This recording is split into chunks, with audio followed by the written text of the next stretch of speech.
కిరణ్ గారు సార్ కిరణ్ గారు sir hi sir, good hi evening sir hi sir congrats sir trailer చాలా బాగుంది. Thank you sir, thank you నిజంగా ఈ ట్రైలర్ చాలా బాగా కట్ చేశారు. Thank you sir. ట్రైలర్ చూస్తుంటేనే ఖచ్చితంగా ఇది కల్ట్ క్లాస్ అంటే నిన్నటి వరకు మీరు చెప్తున్నప్పుడు చాలా అంటే ముందే ఇలా చెప్పేస్తున్నారు ఏంటి అని అనుకున్నాం, కానీ ట్రైలర్ చూసిన తర్వాత డెఫినెట్గా కల్ట్ క్లాసిక్ అవ్వబోతుందని తెలిసిపోయింది ఈ cinema. Thank you so so much sir. Congrats for all team. Thank you sir. Sir ఏంటి అంటే సినిమా మొత్తం చూసుకున్నారు కదా, మీకు అంటే ఈ సినిమా మీద ఉన్న కాన్ఫిడెన్స్ ఎలా ఉంది ఇప్పుడు? అంటే ఏదైనా ప్రెజర్గా అంటే ఇంత ఎక్స్పెక్టేషన్స్ పెరిగేసరికి మీకు ఏమైనా ప్రెజర్గా ఫీల్ అవుతున్నారా, లేకపోతే డెఫినెట్గా కొడుతున్నాం అనే కాన్ఫిడెన్స్ ఉందా? ఏ మాత్రం ప్రెజర్ లేదు sir. I'm very very confident. మీ అందరికీ సినిమా చాలా బాగా నచ్చుతుంది. నేను చెప్తున్నాను సార్, ట్రైలర్ మీకు ఎంత నచ్చిందో సినిమా అయితే దానికి మినిమం 5 రెట్లు ఉంటుంది sir. I'm very very confident, cinema దానికి 5 రెట్లు ఎక్కువ ఉంటుంది సార్. ఎస్కేన్ గారు కంగ్రాట్స్ అన్న, బాగుంది ట్రైలర్. ట్రైలర్ అదిరిపోయింది. మరో బ్లాక్ బస్టర్ కొడుతున్నారు. కంగ్రాట్స్. ఏంటి అంటే ఈ జర్నీ అంతా ఎలా అనిపించింది? అంటే ఈ సినిమాలో ఇక్కడ టఫ్ పాయింట్ ఇది జనాలు రిసీవ్ చేసుకుంటే ఖచ్చితంగా బ్లాక్ బస్టర్ అనే ఒక ట్విస్ట్లు అలాంటి ఎన్ని ఉండబోతున్నాయి జనాలకు షాకింగ్ ఎలిమెంట్స్? ఫస్ట్ హాఫ్లో ఒక 3 బ్లాక్లు, సెకండ్ హాఫ్లో ఒక 5 బ్లాక్లు, ఒక 7-8 బ్లాక్స్ మాత్రం అందరూ చాలా ఎమోషన్గా ఇది నేను ఇది నా జీవితం, ఇలా జరుగుద్దని, ఇలా జరిగితే ఏంటి అనేది అందరూ హుక్ అవుతారండి. The credit goes to national award screen play winner Sai Rajesh గారు. దాన్ని అంత అందంగా పోర్ట్రే చేసిన నా తమ్ముడు రవి నంబూరి, దాన్ని అంత అందంగా ప్రజెంట్ చేసిన కిరణ్ గారు అండ్ గౌరీ. ఎస్కేఎన్ గారు ఇక్కడ డైరెక్టర్ గారు సార్ అంటే ఎస్కేఎన్ గారు కానీ మన national award screen play writer మన సాయి రాజేష్ గారు అంటే చాలా క్రియేటివ్ పర్సన్స్ మీ టీంలో ఉన్నారు. ఓ రకంగా కిరణ్ బోరం గారు కూడా డైరెక్టర్, నెక్స్ట్ ఆయన సినిమా కూడా ఒక డైరెక్షన్ చేయబోతున్నాడు. సో ఇంతమంది క్రియేటివ్ పర్సన్స్ మధ్య మీకు ఎంతవరకు క్రియేటివ్ ఫ్రీడమ్ లభించింది ఈ సినిమాకు? మీలో జరిగిన టఫ్ ఛాలెంజెస్ ఎలా ఉన్నాయి? అంటే ఖచ్చితంగా చాలా డిస్కషన్ జరుగుతుంటాయి. మీకు ఎంతవరకు ఫ్రీడమ్ లభించింది అనుకుంటుంది? కొంచెం కాంప్లికేటెడ్ క్వశ్చన్ ఇది. అంటే చెప్పాలంటే స్క్రిప్ట్ గురించి అసలు వేరే ఎవరు ఇన్వాల్వ్ అవ్వలే, ఓన్లీ రాజేష్ గారు నేను మాత్రం ఆడుకునే వాళ్ళం. షూటింగ్ టైంలో ఎవరు ఇన్వాల్వ్ అవ్వలేదు, నేను ఒక్కడనే చేశా. కానీ పోస్ట్ ప్రొడక్షన్ టైంలో అది అన్ని సినిమాలు జరుగుతుంది సార్. నేను డైరెక్టర్ అవ్వకముందు వేరే సినిమాలకి నేను వెళ్ళి ఎవరైనా అనిపించిన ఇన్పుట్స్ చెప్తారు, ఫీడ్బ్యాక్ తీసుకుంటాం. సో అది క్రియేటివ్గా అయితే పోస్ట్ ప్రొడక్షన్లో కలెక్టివ్ వర్క్ జరిగింది. సో విచ్ ఐఎమ్ హ్యాపీ, దానికి నేను హ్యాపీ కూడా, ఎందుకంటే వాళ్ళు ఇచ్చిన ఇన్పుట్స్ అన్నీ తీసుకున్నా, దానికి నేను హ్యాపీ కూడా. Thank you. ఎస్కేఎన్ గారు ఇక్కడ సార్, రిలీజ్కి ముందే ది చెన్నై లవ్ స్టోరీని కల్ట్ క్లాసిక్ అనేయడానికి అంత కాన్ఫిడెన్సా, లేకపోతే అది గట్ ఫీలింగా? అంటే ఒకసారి ఐకాన్ స్టార్ అల్లు అర్జున్ గారి సినిమా జులైలో ఉంటుంది. నేను తెలివైన వాడినండి, ఎవరో నా దగ్గర నుంచి కొట్టేలేరు అంటాడు. తెలివైన వాళ్ళు ఎవరో చెప్పాలి సార్ అని అంటారు కదా. సో ఒక కల్ట్ క్లాసిక్ ఇచ్చినప్పుడు మనం ప్రిపేర్ చేయాలి ఆడియన్స్ని. అది మనకు గుండెల్లో ఉంటే అది రిఫ్లెక్ట్ అవుద్ది. అందుకనే నేను క్లారిటీగా చెప్తున్నా, this film going to be classic. ఈసారి కూడా తొడగొడతారా? రిలీజ్కి ముందే తొడగొడతారా? రిలీజ్కి ముందే తొడగొడతారా? ప్రివ్యూ అయ్యాకూడదు.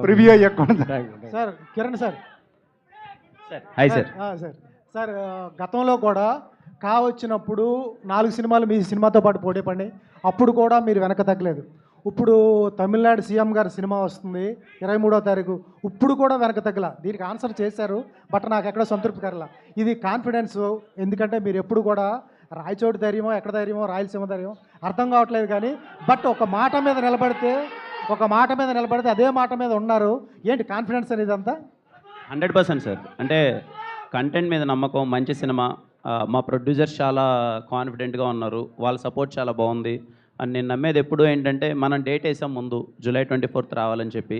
ఇప్పుడు విజయ్ గారు వస్తున్నారు, కానీ మా సినిమా మీద మేమున్న నమ్మకంతో సరే వెనక్కి ఎందుకు వెళ్ళడం, మన తెలుగు ప్రేక్షకులు మన సినిమా కూడా చూస్తారు కదా, ఫస్ట్ ప్రియారిటీ మందానికే ఇస్తారు కదా అని వచ్చిన నమ్మకం.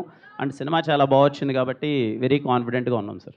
సార్ ఈ సినిమాలో ఒక చిన్న డౌట్ అడుగుతాను. ప్లీజ్. ట్రైలర్ కట్ చేయడం చాలా కష్టం అనిపించింది అన్నారు. అవును సార్. ఎక్వేరియంలో ఒక చేపను చూసిన తర్వాత నేను ఒంటరి అది ఒంటరి అన్నారు. అవును సార్. తర్వాత ఆ చేప చనిపోయే సీన్ ఒకటి వేశారు. దాని ఏంటి సార్, దానికి అర్థం లేదు నాకు. అదేం లేదు సార్, మామూలుగా అక్వేరియంలో చేపలు ఇవన్నీ ఇంట్లో అది ఉంటుంది, కానీ దానికే కథకేం అంత సంబంధం ఏం లేదు సార్. దాని ఇంటర్లింక్ ఉంటుంది సార్. సార్ డైరెక్టర్ గారు చెప్పారండి. డైరెక్టర్ గారు మీరు చెప్పచ్చు సార్. ఏం సార్ ఏం చెప్పాలి సార్? ఆ ఎక్వేరియంలో చనిపోయిన చేప గురించి చెప్పండి. కిరణ్ గారు కొనుక్కున్నప్పుడు లో క్వాలిటీ చేపలు ఇచ్చాడు ఎవరు. ఆయనది వైజాగ్ కదా, చేపలంటే ఇష్టం, అందుకే వేసాడు ఆ షాట్. ధీరజ్ గారు స్మార్ట్ ఆన్సర్ సార్. లేదు అంటే దానికి లింక్ ఉంటుంది సార్, థియేటర్లో చూడండి సార్, థియేటర్లో చూడండి. ఎస్కేఎన్ గారు ఇక్కడ here ya this is Dev. Last baby అప్పుడు మీరు మైక్ ఇసిరేశారు, అది రాష్ట్రాలు దాటి దేశాలు దాటి యూఎస్ వరకు వెళ్ళిపోయింది, ట్రెండింగ్ అయింది. ఈసారి ఏమి ఇసురుతున్నారు? ఏమి ఇసురుతానో ప్రివ్యూకి మీరు అందరూ వస్తే ఆ రోజు మీకు డిసైడ్ అవ్వండి. ఏదో ఒకటి ఇసిరేస్తా, అది నాదా పక్కోడదా ఏది ఫిక్స్ అవనో, బట్ ఇసిరేయడం అనేది ఫిక్స్. ఎంత కాన్ఫిడెంట్గా నేను మిమ్మల్ని ఇప్పటి వరకు చూడలేదు, బేబీకి కూడా ఎంత కాన్ఫిడెంట్గా చూడలేదు. ఆ కాన్ఫిడెంట్ వెనకతల మెయిన్ రీజన్ ఏంటి? కిరణ్ వర్మ చెన్నై లవ్ స్టోరీయా? అంటే నేను కాంబినేషన్ల కోసమో టికెట్ రేట్లు పెంచి మీ డబ్బులు దొబ్బేద్దాం కాదు. నేను సినిమా తీస్తే మీరందరూ హ్యాపీ ఫీల్ అవ్వాలి అనే ఒక్క ఏకైక ఉద్దేశంతో ఈ AAA సత్యం థియేటర్గా ఉన్నప్పుడు 60 రూపాయలు కపుల్ సీట్లో కూర్చొని చూసిన వ్యక్తిని నేను. సో నేను ఒక మిడిల్ క్లాస్ ప్రొడ్యూసర్ని, నేను ప్రొడ్యూసర్ని కాదు. సో ఒక సినిమా మీద కాన్ఫిడెన్స్గా ఉంటే సినిమా తీస్తా, లేకపోతే క్వార్టర్స్ ఇంట్లో పడుకుంటా, అంతే తప్ప సినిమాలు తీయండి. And one more question. ఈ మధ్యన ఏ మాత్రం సినిమా బాగున్నా, సాంగ్స్ బాగున్నా టికెట్ రేట్లు పెంచేస్తున్నారు. సో ఈ సినిమా టికెట్ రేట్లు ఎలా ఉండబోతున్నాయి? Affordable prices and ordinary prices to all of you. Eagerly waiting sir. Director గారు సార్, నార్మల్గా ఒడిసీ లాంటి సినిమా 191 రోజుల్లో తీస్తారు, మీ సినిమా అన్ని డేస్ పట్టడానికి రీజన్ ఏంటి సార్? బాగా ఇంకా అడగండి సార్. అదే ఒడిసీ, క్రిస్టోఫర్ నోలాన్ లాంటి డైరెక్టర్ 91 డేస్లో ఒడిసీ సినిమా తీశాడు. మీరు సినిమా అన్ని డేస్ క్వశ్చన్ ఆన్సర్ ఏంటంటే, ఇందాక సార్ అడిగారు కదా, hero director, story writer and producer director, heroine కూడా నన్ను డైరెక్ట్ చేసేది సెట్లో.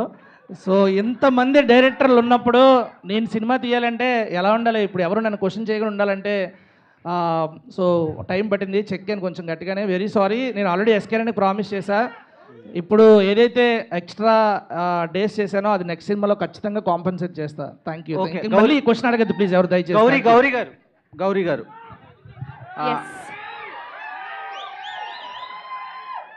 నైస్ కాస్ట్యూమ్ అండి. అండ్ సెకండ్ థింగ్ ఏంటంటే, అరే బాబు, అబ్బాయి లవ్ గొప్పదా, అమ్మాయి లవ్ గొప్పదా? అది చెన్నై లవ్ స్టోరీ చూసి మీరు తెలుసుకోండి. లవ్ గొప్పది ఫస్ట్, అంతే. కరెక్ట్, ఎవరు చెప్పారో కరెక్ట్. ప్రేమ గొప్పది. ఓకే, కిరణ్ అబ్బవరం గారు. Hi bro. Hi. Original star అని ట్యాగ్ బాగుంది అంటున్నారు మీ ఫ్యాన్స్ అందరూ. ఈ సినిమాలో ఆ ట్యాగ్ని మేము చూడొచ్చా? అంటే నాకు అసలు ఇట్స్ వెరీ సర్ప్రైజింగ్. రవి గారు అలా మాట్లాడతారు అనుకోలేదు, మాట్లాడారు. బట్ ఎప్పుడు దాని గురించి ఆలోచించలేదు తమ్ముడు. ట్రైలర్లో మీ డైలాగ్స్ చూస్తున్నా, మీరు చూస్తున్న ప్రేమ చాలా అమరమైనది అని కనిపిస్తుంది. దానికి లైఫ్ ఉంటుందా, లేదంటే మనుషులకి లైఫ్ ఉంటుందా సినిమాలో? మనుషులు ఉంటారు, వెళ్ళిపోతారు, కానీ ప్రేమ ఉంటుంది కదా తమ్ముడు. ప్రేమకి ఎప్పుడు లైఫ్ ఉంటుంది. అంటే మనుషులు అంటే ఎవరో ఒకరు చనిపోతారా సినిమాలో? ఏం లేదు తమ్ముడు, అందరం చాలా హ్యాపీగా ఉంటాం, ప్రశాంతంగా ఉంటాం. ఓకే. గౌరీ గారు హాయ్ అండి. So first of all trailer చాలా బాగుంది. Thank you. అండ్ స్టార్టింగ్లో తమిళ్లో ఒక డైలాగ్ చెప్పారు, అది నాకు తమిళ అయితే రాదు. ఇఫ్ యూ డోంట్ మైండ్ నాకు కొంచెం తెలుగులో ఏమన్నా అర్థమయ్యేలా చెప్తారు. సో అక్కడ నేను కోపంగా మందు కొనుక్కోవడానికి ఒక మందు షాప్కి వెళ్తాను. అక్కడ ఒక ఆయన చూసి, చూడరా అమ్మాయి వచ్చింది మందు కొనుక్కోవడానికి అని చెప్పి ఆయన అంటాడు. వస్తే నీకేంటి అని అంటారు, అంతే. సో ఎనీవే అంటే I think Chennai love story తర్వాత అండ్ బేబీతో వైష్ణవి గారికి ఎంత పేరు వచ్చిందో, ఐ థింక్ చెన్నై లవ్ స్టోరీతో మీ యాక్టింగ్కి అంత పేరు వస్తుందేమో అనుకుంటున్నాను. బట్ అంటే ఈ తమిళ్ అండ్ తెలుగు రెండు కూడా అండ్ మీ వెర్షన్లో మేము చూడబోతున్నామా? అంటే డైలాగ్స్ కూడా తమిళ్లో వస్తే డెఫినెట్లీ తమిళ్లో వస్తే నేనే చెప్తా. నేను కాకపోతే చెప్తాను. Thank you. ఇది ఎస్కేఎన్ గారు ఈ సినిమా ఓన్లీ తెలుగులోనే రిలీజ్ చేస్తున్నారా అండి? అంటే అనివార్య కారణాల వల్ల జూలై 24న ఓన్లీ తెలుగులో రిలీజ్ చేస్తామండి. ఓకే. ఆ తర్వాత తమిళనాడు ప్రేక్షకులు అనుమతిస్తే, అక్కడ డిస్ట్రిబ్యూటర్లు మాకు సహకరిస్తే తమిళ్లో కూడా రిలీజ్ చేయాలని కోరిక ఉందండి. ఎందుకంటే చెన్నై లవ్ స్టోరీ కదా. All the best sir. Thank you. Kiran Abbavaram sir. తమ్ముడు. సార్ అసలు ట్రైలర్ చాలా బాగుంది అసలు. Thank you, ఫస్ట్ ఆఫ్ తమ్ముడు. All congrats sir. అంటే ఈ ట్రైలర్ చూసాక మీ ఫ్యాన్స్ కూడా చాలా హ్యాపీ ఫీల్ అవుతారు. అంటే ఇప్పుడు బేబీ సినిమా అనేది ఒక different type of love story sir. అలాంటి లవ్ స్టోరీ ఇది ఏమైనా కాంబినేషన్ లింక్ అవుతుందా? దానికి దీనికి అంతవరకు డిఫరెన్స్ ఉంటుంది అంటే ఏం చెప్తారు సార్? కంప్లీట్లీ డిఫరెన్స్ ఉంటుంది తమ్ముడు. ఇలాంటి ప్రేమ కథ ఇంతకుముందు మీరు ఎప్పుడు చూడలేదు, మీరు ఫస్ట్ టైం చూడబోతున్నారు తెలుగు స్క్రీన్ పైన. చాలా కొత్త ప్రేమ కథ. ఇస్తాను తమ్ముడు, ఇస్తాను. Love you all, love you. Thank you అందరూ. జాగ్రత్తగా ఇంటికి వెళ్ళండి. Thank you all, thanks for your love. Thank you.